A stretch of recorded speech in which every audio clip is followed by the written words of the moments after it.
This is not a test. Now is the time to panic. All to hide the fact that we are not alone in the cosmos. First up, mainstream media begins its early rehearsals for its new era of I'm just beside myself and I can't even. Next, with Bobby Kennedy being selected for HHS, we speak to the local health clinics looking to offer fluoride supplements to those concerned about feeling less gay.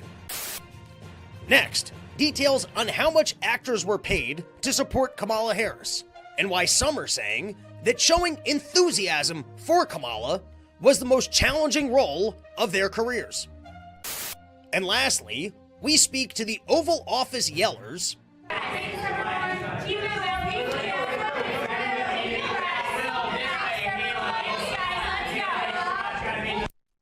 about their career plans now that the new administration won't need constant hollers to keep the president awake. It's your daily dose of misinformation, pulled from a lightly hemorrhoided asshole.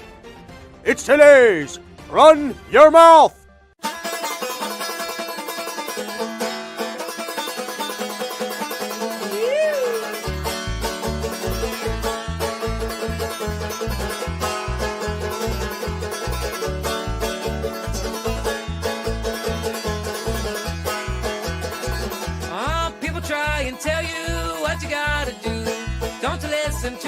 Unless you think it's true, follow your heart and your dreams.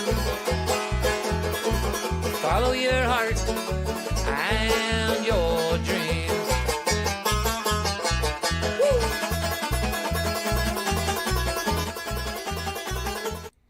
What is up, everybody? Welcome to a brand new episode of the Run Your Mouth podcast. We are back in front of Mar-a-Lago, the new home of the Run Your Mouth podcast. I worked it out a deal with Donald Trump. He's letting us broadcast from in front and make sure that nobody's posting up against the fence and trying to shoot him. We got a whole bunch of nonsense to get into, and then we've got some big time news, including what seems to be the end of the Ukraine war. Donald Trump seemed to have gotten it done even before he even got into office. But before we do that, first is, my desktop was an entire mess because I'm disorganized. You keep dumping things on the desktop, and then I was reluctant to delete anything off the desktop because this is going to be some nerd talk. You guys aren't familiar with Premiere Pro, but sometimes if things are saved, it pulls from a certain source, and if it's not in that particular place, then you can never find it again, and that intro template was a real pain in the ass. Anyways, I deleted the intro template, so now we're going with the emergency broadcast messages. I think I'll probably change up the background too, and I don't love that one, but I'm losing my mind. Did I already do those first two jokes in this intro in a different episode? If you are of such a high caliber of run your mouth autism that you can log in your own brain whether or not I repeated a joke that I'm not even sure if I've done, which is funny. It's funny to sit down and think you wrote a joke and then also be like, did I already do that one? I just got a new car, which was quite the hassle.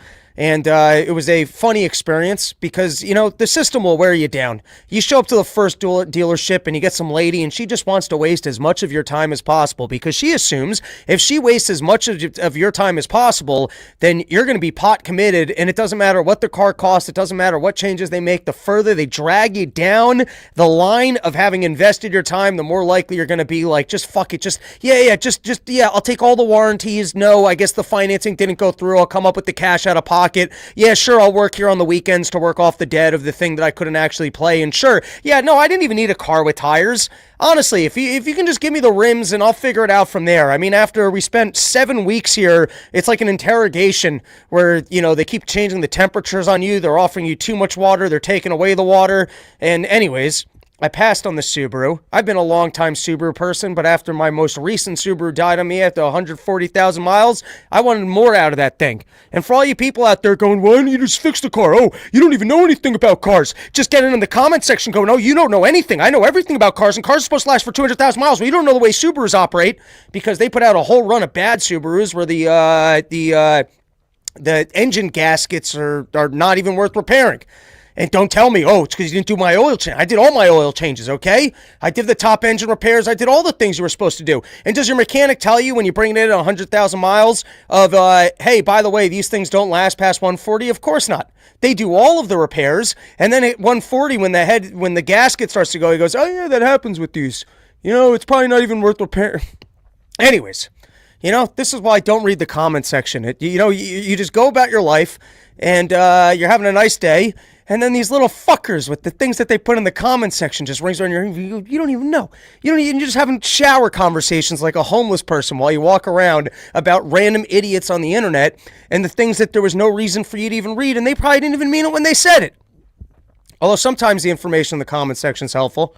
I'd still be walking around with the patchy head if it wasn't for those mean comments telling me about how cancerous I was looking. Anyways, I ended up, I bought myself a Mazda.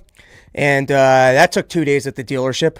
I had an epic argument with the individual there about the privacy agreement. And that was funny because after having a whole fight with him on the privacy agreement, I just downloaded the app so that I could start the car remotely, which is not that exciting. But there's an app so I can start the car remotely, and so that if the car breaks down, I have the equivalent of free AAA service that they will bring it to the closest dealership. And for all of that, I just signed away all of my data. They will understand the fact I'm a reckless driver. My insurance rates are going to go up. Chances are the bank won't even loan me money for the next time I want to buy a car. But anyways, I go through days of dealership transactions. You get the car. And this was funny. This is the single biggest expense of my entire life. And twice, I wasn't even being that nitpicky. I got to be honest. I'm somewhat easygoing. Twice, I opened up the car door and the car's just dirty. And I'm like, can you just pretend like this is a new car? Can we just pretend like this is new? Can you bring this? I was like, hey man, the seat's kind of filthy. Do you mind bringing it back to the detail shop? And twice, they brought me my brand new car. I didn't buy a used car. If I buy a used car, it's like flying Spirit Airlines. You can't complain if they don't fly anywhere. You chose to drive in the Discount airline. You buy a used car, it's got a couple scratches in it. You bought a used car. But you buy a brand new car, it's supposed to have that new car smell. It's supposed to have little stickers that you got to peel off like you're opening up a new present. It's supposed to have the bells and whistles. It's not supposed to look like some guy in the dealership decided to store things on the roof of the car, and so he was just standing on your seat for no reason. It's like somebody took the seat out of the car and decided to use it as a step stool for little jobs in their house instead of some reason that was easier than just getting a step stool. Was taking the seat out of your car, carrying it over to what they needed to step on, and I could see this owner after I gave him a hard time about this user agreement and collecting my data only for me to sign off on the app like a jackass anyways, just standing on the thing to spite me in old Timberlands that doesn't even make sense because he's wealthy enough that he could afford nicer boots. Anyways, I spend 2 days in dealerships, finally negotiate. I get myself a car. I go through the whole warranty conversation, busting the guy's balls on every line. I'm in that office for 2 hours. We go through everything. I negotiate all of savings for $50. Wasn't worth the time of sitting there and going in the back and the forths. You finally get outside. The kid hands you the keys, goes, let me go get the plates, goes over and comes back and he goes, sorry, I can't give you these car keys. You owe money to the government. What money do I owe the government? I pay my taxes. Well, when you pay your taxes, that doesn't include the letter that they don't send to you for the $100 that you owe on your old car. I owed, I think it was $96 in taxes on my broken Subaru Legacy that then after interest and whatever turned into $200.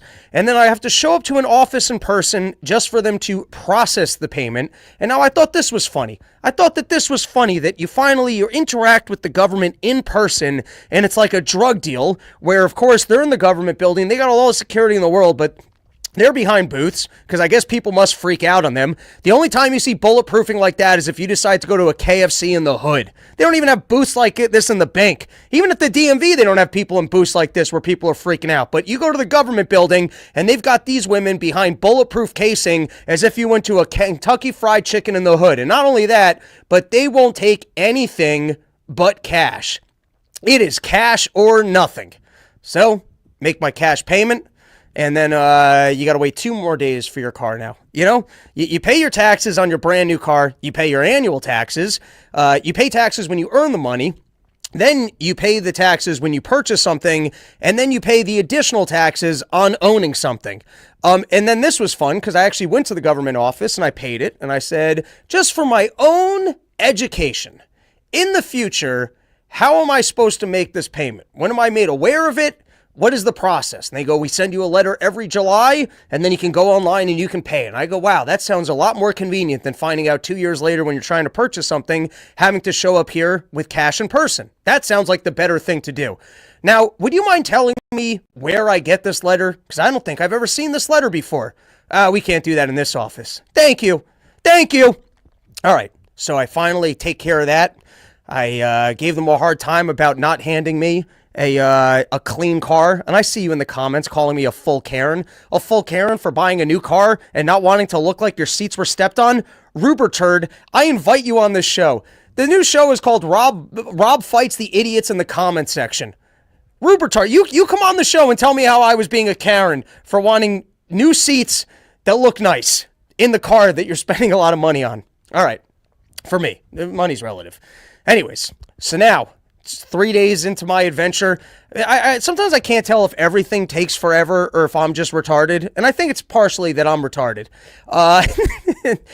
Or finicky. It's the ADD thing that you don't want to deal with anything. You don't care about anything. But once you start caring about something, I used to have this when I went to the supermarket and I would tire myself inspecting the apple, trying to find the perfect apple. And then you realize I'm never going to eat this apple anyways. It's just going to sit in the drawer till it rots. Why am I inspecting this thing like it's high-end jewelry and I'm about to buy a diamond and I got to make sure that there's not a single scratch in the thing? So anyways, after my 5-day process of picking up the car, the guy hands me the keys and I walk over and I look at the door and I'm like, dude, there's a scratch in this. Sales guy's like, no, that's not a scratch. Goes inside, tries to pretend like he's one of these people on the streets in New York City that can fix a car, comes out with some random, he goes, yeah, that's a scratch. I'm like, this wasn't here yesterday. He goes, that must have happened in the garage. So anyways, I have the car, but I'll have to bring it back at some point for them to actually remove the scratch. And that was my experience. 36 years old, only driven hand-me-down cars my entire life that then you put the repair work in of what it would have just cost to have a car. And then they tried to hand it to me with dirty seats and then a scratch. And I had to fight the government. All right. Anyways, we got other random topics to get into.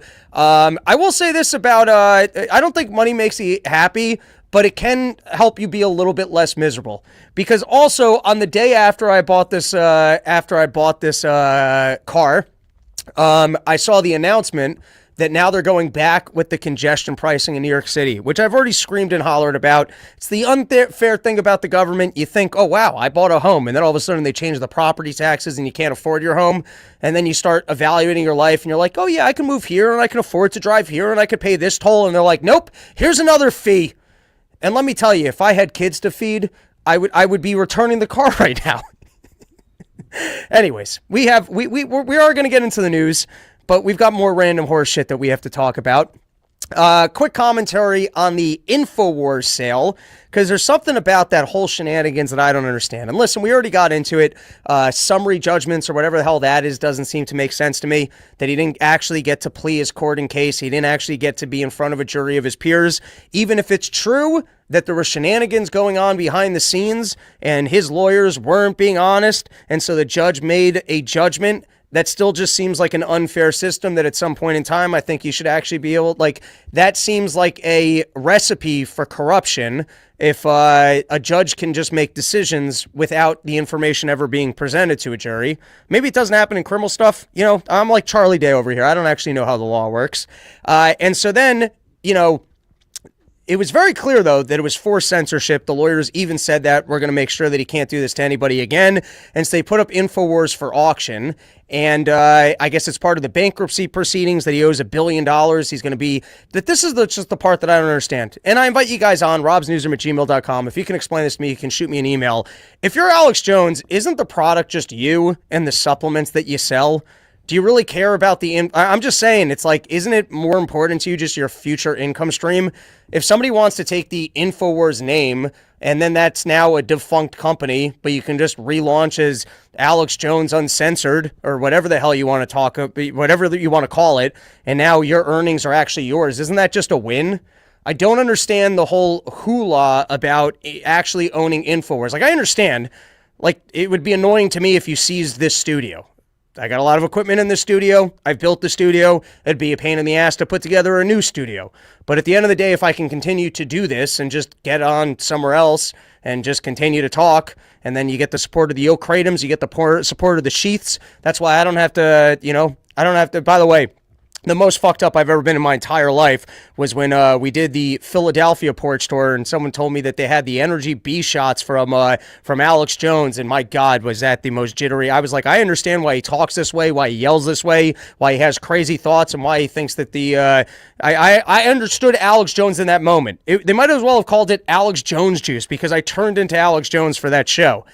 But anyways, the point I'm trying to make is I don't understand why everyone cares that much about the actual Infowars asset. If the guy's able to, let's say he's able to wipe the slate clean and they wipe him out, but he can get on the air tomorrow and he can continue to be Alex Jones, at least he's not broke. He's got a platform for earning a living. And if you didn't strip him from being on the internet, and even if he can just broadcast on Twitter or wherever else he goes, at least he can continue living a normal life. Like, yes, it sucks. What happened to him was terrible. But I don't understand the actual preservation of Infowars attachment personally.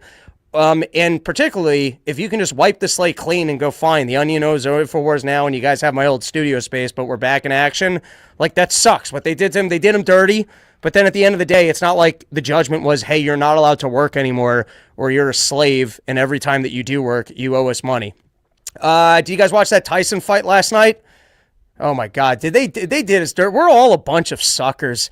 We are all a bunch of suckers. All of us are living in the past, trying to have that old glory. And God bless Jake Paul for really profiting the biggest on the Andy Kaufman scheme of, listen, I can't wrestle people, but I can fight women, and then just being a total dickhead about it, so everyone wants to see you lose to women. And here you go, and he just keeps picking fights with people that have no business being in boxing matches, and then we all just want to see Jake Paul lose, and so we'll tune in. I didn't watch any of the other Jake Paul fights. I didn't watch the Mike Tyson, Roy Jones, or whichever other exhibition matches he was doing. But last night, I wrapped up putting this one together. I went over to the bar, and I was like, I was going to watch that. And the second you see Tyson walking out with his leg wrapped up, it just seemed to me like he didn't have any hop in his step, and what was the point of the whole thing? But we're all there. We all tuned in. We were all excited, and it's because we're all a bunch of suckers. We're all living in the past. We're all trying to pretend like this country still has all of its glory, that things of yesteryear still exist. I don't know. To me, it just showcased we're all a bunch, like at our core, we're all a bunch of optimists who want to think that we're the best and the coolest and the greatest. And then you actually tune in for reality, and you see an old man who has no spring in his step and a younger individual who I guess will just be nice enough not to knock the old man out. And then the fact that 75,000 people paid for tickets for that, and that so many people tuned in that it was actually shutting down Netflix and it couldn't stream properly. We're all a bunch of suckers. Every single one of us. Episode is brought to you by YoKratom.com, home of the $60 kilo, and the only place on the entire internet where you can get an entire kilo of Kratom for just $60. Loyal sponsors of the Run Your Mouth podcast. And on that note, we are tooling up, everybody. I gotta get my buddy Andrew on the phone. We are going to be doing the call-in leftover show soon enough. Not touring as much, so you guys can expect, I think, 2 Run Your Mouths during the week, and then a third at some point over the weekend, which will be the leftover call-in show for supporting members, and be on the lookout for that. But on the same note, it's nice being home. It's nice. We're going to be doing some studio improvements. We're going to be firing our producer and getting a new person in here that actually knows how to run the videos, cut some highlights, make the news intro a little bit better. We're gonna revamp, we're gonna retool, but I already want to get back on the road. So if you got warm weather locations, people, places that I haven't toured, places that might make sense, you got bars out in Florida. I'd like to do more in Florida. It seems like a good market. I only did 2 shows in Florida all of last year. So hit me up, robsnewsroom@gmail.com. I'm already ready to get back out there. And next year is going to be probably the longest porch tour season that we've ever done, and that I want to start it as early as March and run all the way till about November. So we're going to be starting to put stuff together. Front of the line is anything that's local to here, and particularly any locations that I haven't yet done. robsnewsroom@gmail.com. Hit me up. All right, now let's talk about Matt Gaetz, because that is a fun curveball. Matt Gaetz is a bulldog. My God, will that guy go after people? He has I would just say he has a tenacity to him of that he's willing to bring up things that need to be brought up that other people will just kind of be like, we shouldn't be talking about that. We shouldn't be touching that. And so I've seen him go after the Ray Epps stuff. I've seen him go after the FBI. I've seen him go after, there's a lot of topics that Matt Gaetz has been unbelievably good on. And to actually see him in the Attorney General role, I think would be fantastic. I think Donald Trump is going into round 2 with a better idea of how to wield power and understanding that he needs loyalists around him. Because the last time he got suckered by the machine was yelling so loud, Donald Trump's this outsider and he's going to ruin the entire government. And so I think to some extent he sat around and he thought, what institutional players can I bring in that the news organizations will calm down? Oh, will Bill Barr calm you down? Will this guy calm you down? And so what he did was he hired a lot of traditional Washington, D.C. deep state kooks because he understood that the machine is yelling so loudly at him that perhaps if I put these people in, you guys will calm down and then we can get to work. And you know what happened? They didn't let him get to work. They undermined him every step of the way, and he learned, this is the game that we're playing. The game that we're playing is that you guys are going to scream and be crybabies no matter what I do. So really, what I should be doing is just forcing my will down your people's throats. You guys didn't play nice. Didn't matter who I hired. You screamed and yelled and you undermined me. So now we're going to put the loyalists in. Matt Gaetz is an interesting one. And we did an excellent part of the problem behind the paywall. You guys can go over to, I think it's partoftheproblem.com to check that one out. But Dave Smith made an excellent point. He does that a lot. And it was something that I hadn't taken into consideration, where all these Trump loyalists, including Kristi Noem, including Matt Gaetz, I think the positive side is that they've been willing to go after the government for issues that we care about. You know, border stuff, COVID stuff, deep state trying to kill Donald Trump type stuff, even though Matt Gaetz was on the, hey, Iran's trying to kill us. But there is one risk on the table, which is just as bad as everything that happened with the COVID stuff, and that's new labels of anti-Semitism, which include criticizing Israel. And that would be a interesting and horrible turn for the worse if individuals like Matt Gaetz are in there to get Donald Trump's back and start going after, let's say, I don't think they're going to go after the Biden crime family, and I actually think it would be better to move on from that. But I do think all the institutional players that covered up for the Biden family or that undermined Donald Trump in the last time, I do think all that stuff would be a good idea and that Matt Gaetz could be a great asset for it. But I also think that some of these strong men who have a absolute loyalty to Israel no matter what, if they start going hey, you can't criticize anything that's going on over there, you're an anti-Semite route, and then they possibly try and do what the Democrats did with the January 6th and, hey, you're a domestic terrorist, and that's why we can't have this misinformation online. I hadn't even really considered that risk was out there, but I can see it. And I don't know that we'll get there, but just in terms of laying out the pros and cons of these individuals, that risk does exist. And credit to Dave Smith. He brought that one up on the subscriber episode. And of course, you can listen to it in his words because it had more clarity and probably made sense. All right, one more random topic, and then I will take some comments, and then we can get into other news stories because we got big bombshells, including that it looks like we're going to be done with this Ukraine war, which is nice. Did you guys watch the alien hearing? I don't know why. I don't get too excited for the alien talk. I just, for the amount of congressional hearings I've watched on random topics, sometimes when just everyone shows up and goes, well, I'm going to get to the bottom of this for the American people, and you're going to answer our questions because you're beholden to us, and I'm going to be the person who looks the toughest as I ask these questions and we figure out, and then it's like, dude, you're a random congressperson. What does it help me if you know about the truth about the aliens or this guy knows about the truth about the aliens? It's like, unless you're going to make the argument that it's kind of like data collection and other stuff, that government's hoarding the alien technology and really should be available to all of us. There's nice aliens out there and they could just be like ETing and healing off of all of our sickness, but the government's hoarding the aliens. And so I guess there's certain topics where I guess it would make sense why they're not all that honest with us, especially if they don't fucking know. But then I was reading this Zero Hedge article and I also realized alien shit's a great government scam. Because firstly, you got the opportunity for them to pretend like, hey, there's the other thing that you guys have to be so afraid of, and that's why we need to be in charge and we need more of your money and you need to stay in your homes because we're going to protect you from these aliens. You've got that storyline. But then you've also got perhaps the aliens don't exist, and then that's got to be the cushiest government job of all. Of, hey, I'm in the secret alien unit, and we spend all day tracking these things. And then they're just in there jerking each other off, watching all the porn, playing the Xbox. I mean, other branches of government, sure, they don't do all that much. They stand behind KFC doors. They take your money, cash only. There's a lot of cushy government jobs out there. But you want to talk about a cushy government job, it's the alien research department for things that may or may not exist. Talk about something that will never have any accountability in any capacity because we can't tell you if this does or doesn't exist. That's a pretty fun government job right there. All right, let's take some comments. Let's see what's going on. And by the way, I'm doing a show in East Rutherford, New Jersey tonight.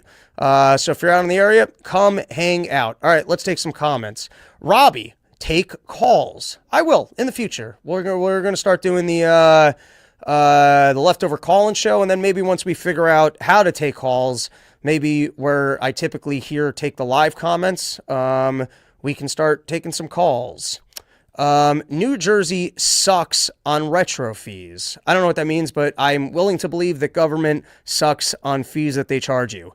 A fix. Enjoy the small crowd while it lasts, LOL. Criminally underviewed content right here. Speaking of, why can't we super chat here, Robbie? I thought you were Jewish. Let us send you money.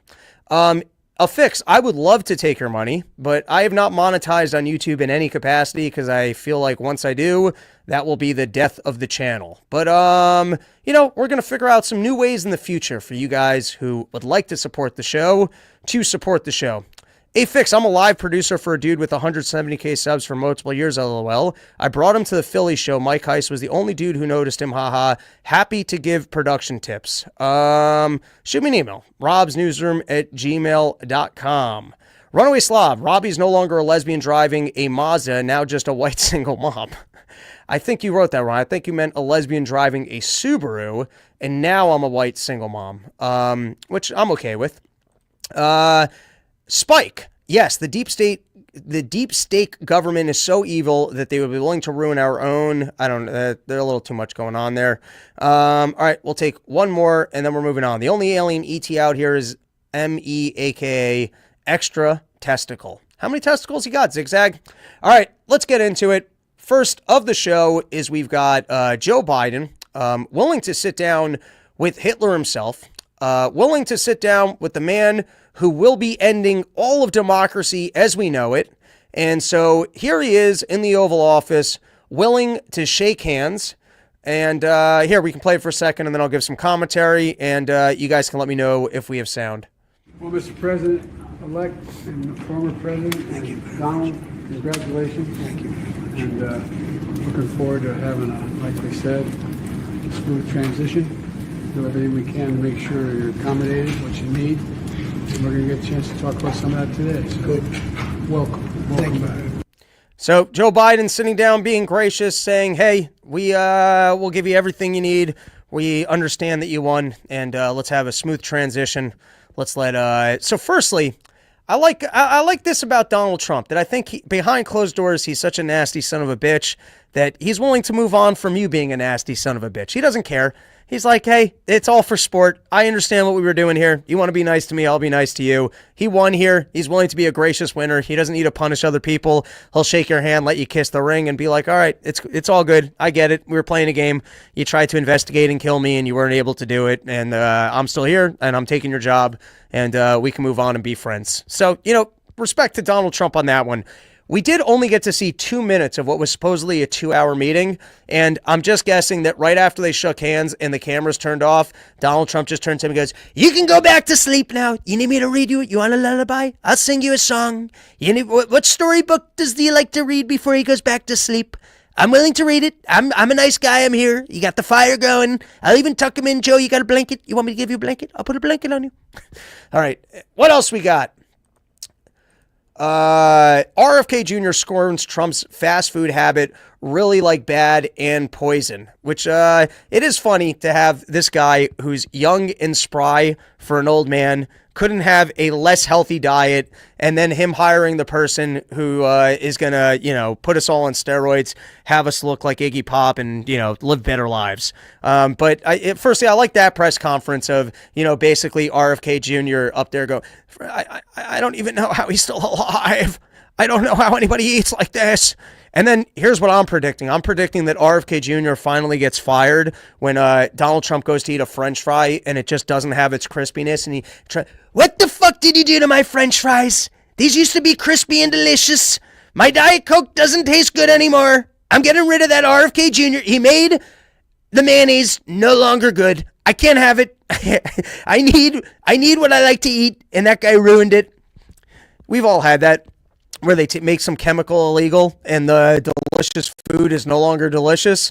And I'm calling it now. RFK Jr. will have a job until Donald Trump eats one of his staple foods and goes, give me back the trans fats. Here's another headline for all of you guys getting really excited that Donald Trump's going to come in with this team. He's going to actually drain the deep state, the swamp now, get rid of the deep state, use his power, and start going after people. You got RFK Jr. is going to actually get all the chemicals out of the stuff. People are going to be less gay. We're going to be more healthy. No more tits and diarrhea. For everyone getting excited that these people are going to actually step in and make some changes, you've got Rand Paul saying he's going to target the COVID cover-up, head of Senate, Homeland Security. And this is the game the government plays, is that they finally admit to fault when once Fauci's dead and everyone's returned to their lives and nobody's angry about it and it doesn't matter anymore. And then they just give you enough of the information to go, oh yeah, no, our systems are perfect. And if we do something wrong, we're the first to admit it and try and correct it. That's always the way they try and do it. It's always like 20 years afterwards, you'll start hearing about what actually went on at Gitmo, but not while it's happening. And for Rand Paul, God bless. I hope you actually hold Fauci accountable before he's dead, but I'll believe it when I see it. And now here's the one positive news story for the week. And then we'll take a look at some of the absolute media freak out. I was calling it wrong. I think they're going to yell themselves into irrelevancy that I said, hey, I think we got to be at the end of the run for media, that nobody cares anymore. You've lost all your credibility. How much time are you going to stand around and just tell us how upset you are? But they have nothing else that they can do, and we'll do a run through of these clips. But this was reported by CNN. Zelensky says Ukraine war will end faster under Trump presidency. And for a guy who said, we have to fight Russia, this is everyone's battle unless we defeat Russia, has a lot of people in his country dead over fighting this war with Russia, suddenly he's pro-negotiating. This almost sounds to me where he's like, oh, great, now we don't have to fight this war on America's behalf anymore. Finally, we can end this thing diplomatically. I don't know that he's actually going to come out and say, hey, we never wanted to do this thing. And Donald Trump finally said, hey, I can still have my paycheck and you don't have to kill innocent civilians in your country anymore. But that's essentially the way this reads to me. Zelensky says Ukraine war will end faster under Trump presidency. Here, let's actually read it. He said the war will end faster with the policy of this team and will now lead the White House, referring to the incoming Trump administration. This is their approach, their promise to their society, and it's also very important to them, he added. Zelensky stressed that on Ukraine's part, we must do everything to ensure that the war ends next year through diplomatic means. Isn't that kind of incredible? Coming from the guy, hey, we need your money. If we're not holding Putin back, you guys are up next. We're doing the part of the world, and it's so important for Ukrainian sovereignty. That's not the way that word's pronounced, but you know what I was trying to say. We all need a fight, and we need more of your funds. And then I guess Donald Trump cut him a deal and said, listen, what's your take-home check in this war? All right, we'll make sure that you get that, and we're going to call it a quits. And even Zelensky's getting on board with, yeah, the new administration said that we can just have a conversation instead of killing each other. Wow, it's a better policy. The last people made me send all of my country to war so that they could die for absolutely no reason, and we could spend a lot of American money so that a lot of our people could die. But the new team, they realized we could just talk it out. And I think the new team's going to be even better for us. Next up, let's take a look at some of the media panic and this new environment of what we can look forward to the media, which is essentially them just telling us, I don't even know what to say. You should all be ashamed of yourselves. who can buy all this nonsense. But before we do, let's plug another sponsor of the show, CellshotNutrition. I absolutely love this stuff. It's from Steven, our Wonder Boy non-scientist. He's got a whole bunch of products. This is the only one that I have tried, which is the Long Shot Energy Endurance, 120 milligrams of caffeine, nitric oxide boosters, amino acids. All I can tell you is that this is more convenient than trying to track down coffee when I'm on the road. I keep this in my back pocket. They're kind of like the 5-hour energies, but it's Steven's energy formulation. So you got extra stuff in here. You've got the mucinopurines extract, the L-theanine, Irish sea moss. That sounds good. I don't know what the hell's in it, but I can just tell you, in the evenings, instead of picking up a Red Bull now, I keep a bunch of these in the back pocket, or I keep them in the car, I keep them in the backpack, and I love them. Very convenient, very tasty. And if you're like me and you drink way too much caffeine all of the time and you prefer not to drink coffee in the evenings because you like just making diarrhea at home, let me recommend Long Shot for energy and endurance. All right, now let's take a look at some of the media freak out, and why not start with Jake Tapper, very upset. Firstly, he was very upset about RFK. I mean, he was very upset about Matt Gaetz. He didn't even have the words. He didn't even have the words to say.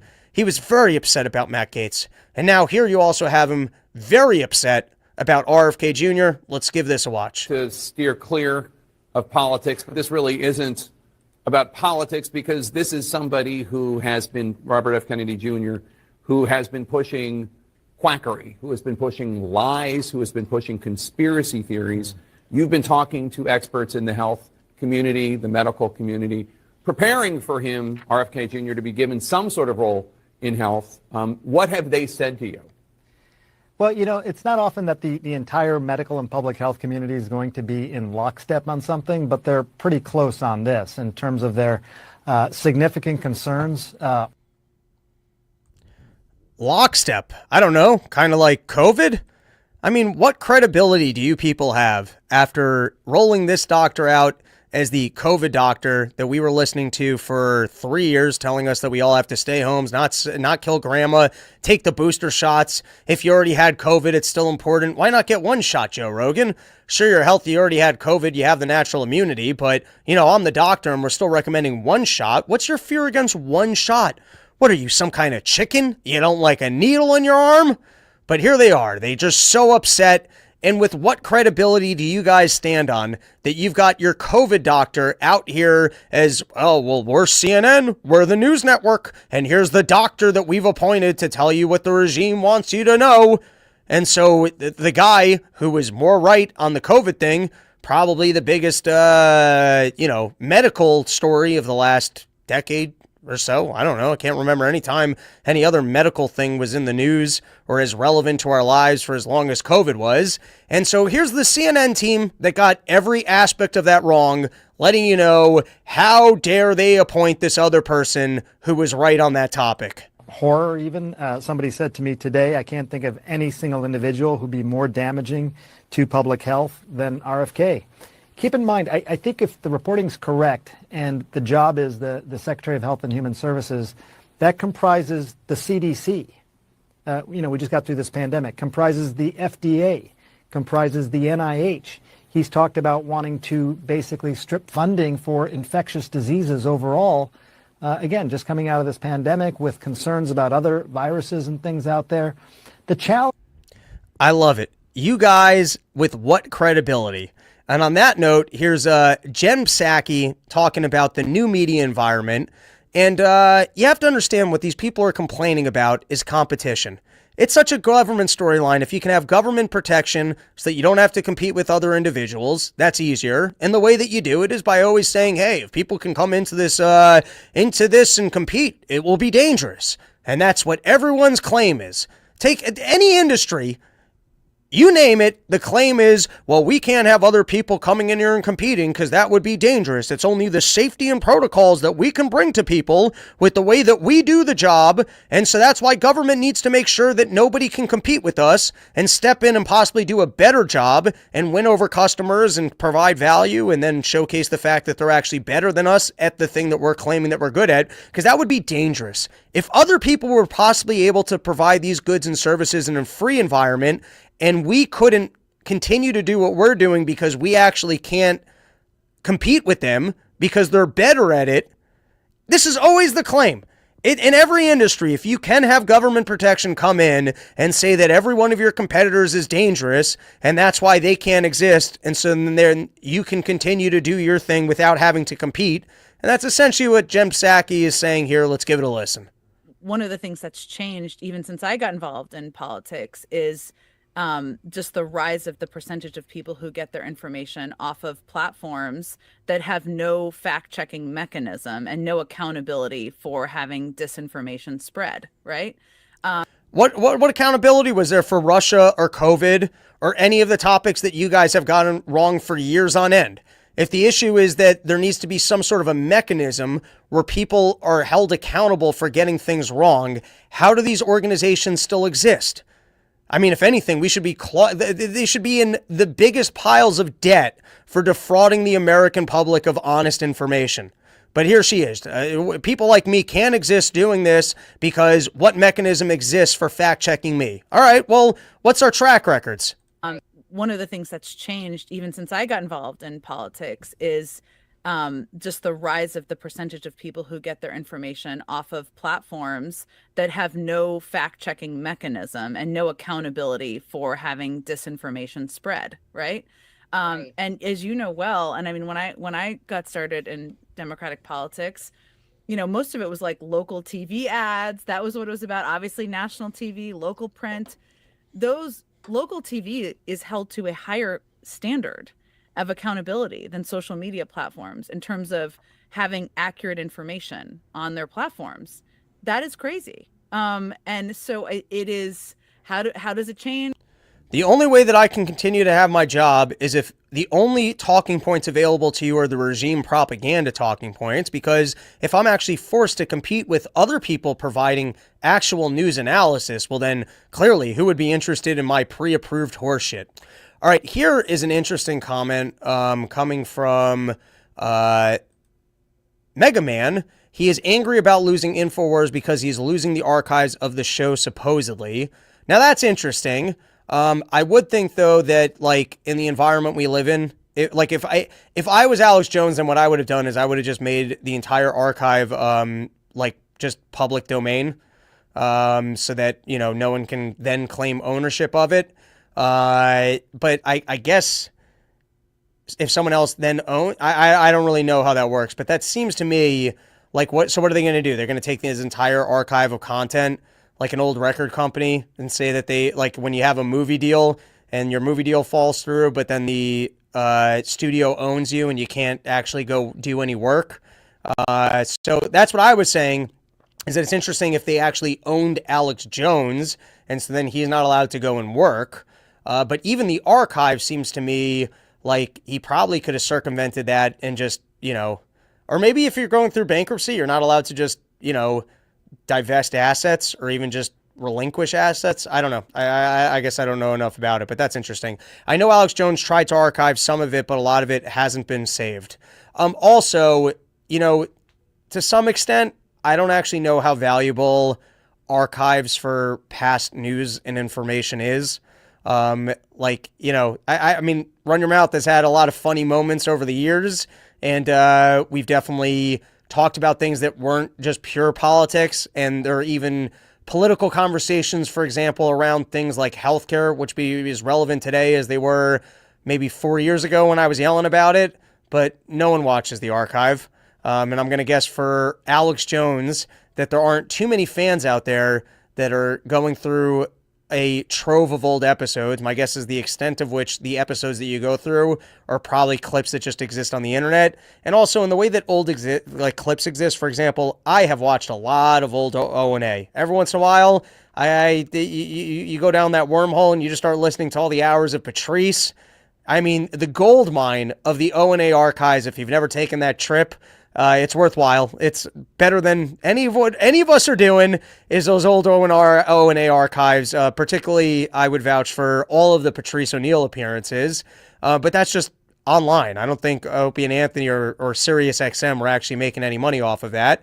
And on that note, if anyone has connections to Alex Jones which I do believe I know people that work over there. If he's concerned about his archive, I happen to know about a guy who's very good at archiving stuff. Our good friend Andrew, who has built the Alex Jones Theater, I believe, might actually be able to help out Alex Jones on that.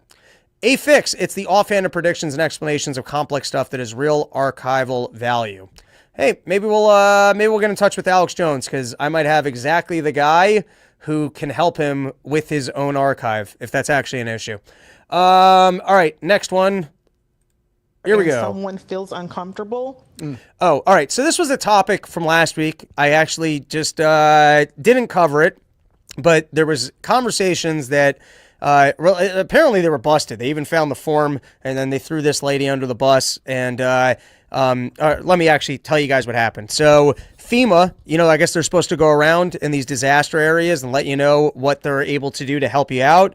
And they were just not stopping at Trump houses. Apparently, they were in certain areas instructed that Trump houses are unsafe. And so if they see a Trump sign, they're not supposed to go there, which is pretty terrible. I mean, if you're the government and you're tasked with helping certain individuals, not helping individuals based off of their interest in Donald Trump and the other political candidate, I mean, I guess that plays into we've played the clip before from The Godfather that if you're going to lie, you got to live the truth of your lie. And so if you're going to say that the other guy's an evil dictator that's going to undermine our democracy, then I guess his supporters are also anti-democracy extremists. And so, those are dangerous homes and you can't even visit them in their time of need with the exact resources. You're on the television going, how dare you say that FEMA isn't here to help you? Do you guys remember that? When Obama was going, when did it become acceptable to say that organizations that were tasked with helping you, and now his claim was that people weren't going to go and get the help that they were supposed to get, and then apparently that exact organization was skipping over Trump supporters' homes on account of the fact that they were Trump supporters. And now this is great because sometimes you mess up when you fire people and you realize that the people are so stupid that they shouldn't be on the news. And you're like, quickly, can we get this person back in a job so that they're not on television? Like, you try and throw the person under the bus and go, no, that wasn't a company policy. It was just that one person. And then that person hits the news circuit and actually is, they're not being vindictive. They're actually explaining the policy. And you know what the policy is? It's, well, the Trump supporters make us uncomfortable. And you know what being uncomfortable is? It's called having a job. That's called being paid to do something. That is the nature of a job, is that there's something that you have to do that you'd rather not do because it's uncomfortable. And so somebody pays you to do it. And that's called having a job.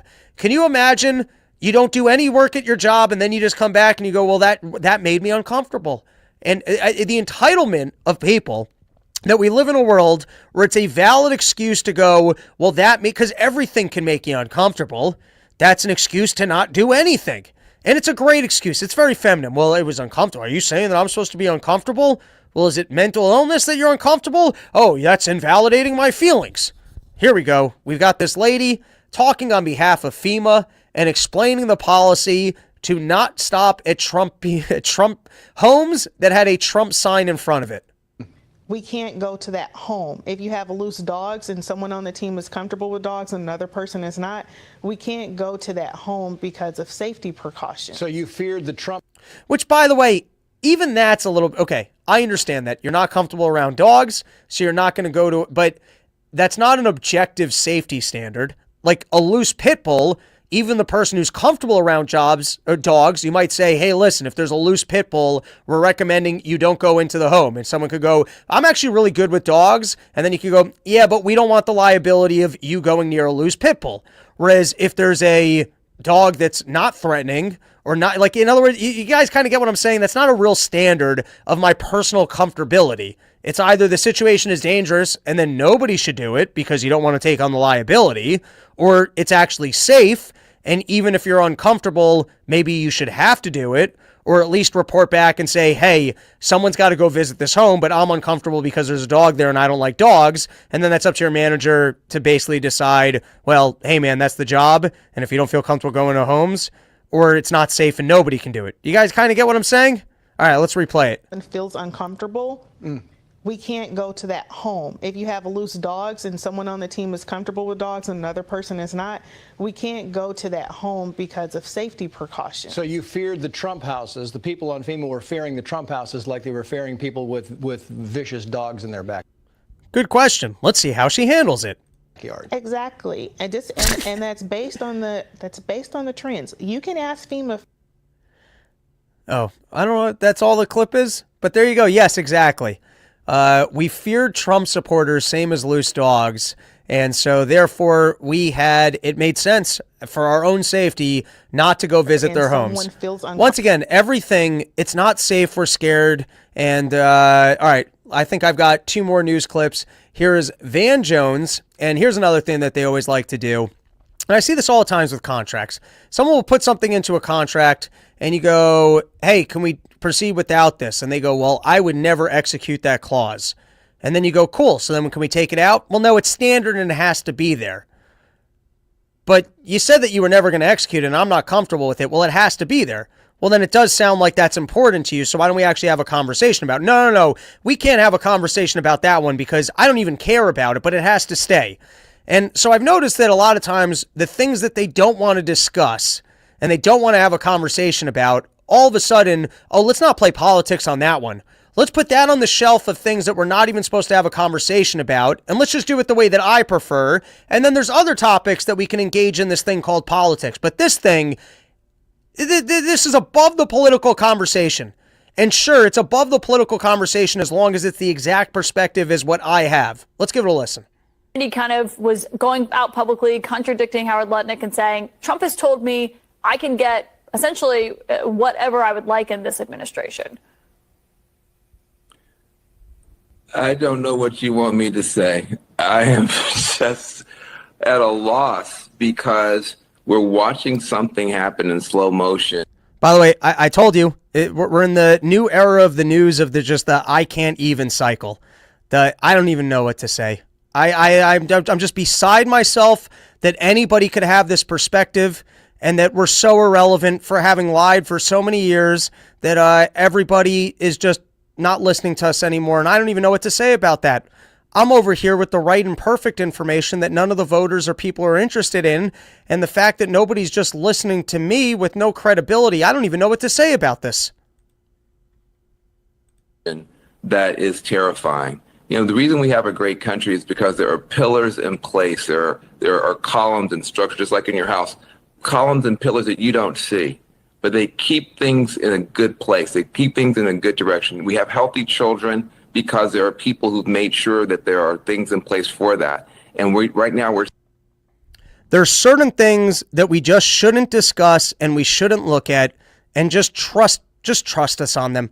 There's some pillars in place in your house and you don't even look at it. Don't even look at it. Don't have questions. I mean, sure, if it seems like the thing is about to topple over and, it feels like maybe you should address it because kids aren't all that healthy, just listen to me and that you don't want to, let's not discuss that pillar. There's other things in the home that we could discuss, but this one that's obviously a problem, let's not even have that conversation. we're seeing termites unleashed on everything. And this is a termite appointment. We know for sure that Bobby Kennedy is a vaccine denier. He's a vaccine denier. He denies being a denier, but he is a denier. And he is going to do great harm. And when you drive down trusted institutions, democracy only works in a high trust environment. When you make everything political, when you make everything... You got to explain that one to me. It only works in a high trust environment. Well, if what government's doing is bad, why should we just trust it? I mean, is it possible? I like, simple example, Iraq war. Should we all have just trusted government? During COVID, should we all have just trusted government? When, you guys were telling me that Donald Trump was a Russian asset. Should I have just trusted you?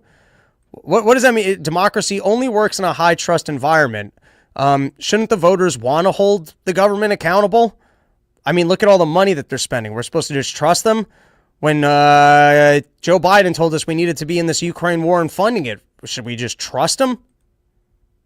Negative. When you cast doubts and aspersions, eventually people have to rely on strong men. And so we're in a process right now that's just heartbreaking. And, it turns out that Donald Trump wasn't telling the truth when he said he wasn't for Project 2025. And that guy on your show wasn't telling the truth when he said that Bobby wouldn't get HHS. There you go. They just can't even. They don't even know what to say or do anymore. All right. I'm not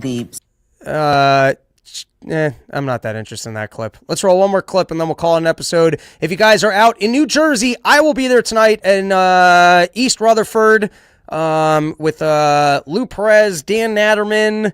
Who else was on the lineup? I don't remember, but it was a funny lineup. I like the spot a lot. It's where we did New Year's last year. I've done a bunch of gigs over there. Adam puts on a great show, and so if you're out in Jersey, come out for that guy. I'll link it into the episode description. All right, here we go. Last clip of the day, and that's our episode. Loyal, not just loyal, people who display fealty. MAGA warriors. That seems to be the constant theme. They are MAGA warriors. They are in your face. These are not uniting people. These are not uniting picks. These are in your face to the medical community, to the intelligence community, to the military community. That's what he wants. Yep. That's what he wants. Yes.